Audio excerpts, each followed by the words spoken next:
Сейчас мы находимся в цеху по обработке покупного стеклобоя, который привозят нам поставщики с полигонов.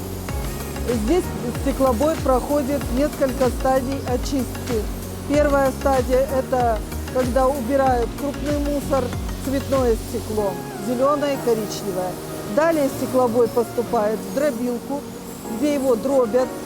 Затем он поступает магнит, проходит через магнит, где очищается от металлических примесей.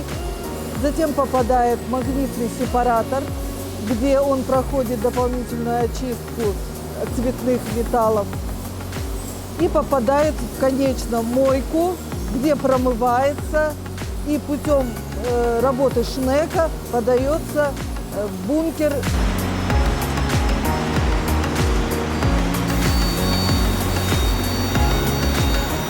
Температура капли, которая падает с фидера по лоткам, по отражателям, по каплераспределителю формы, ее температура 1130 градусов. Первоначально у нас происходит заготовка в черновой форме. У нас здесь в черновой форме формируется венчик, формируется первоначальная заготовка формы, то есть, иначе говоря, черновая форма.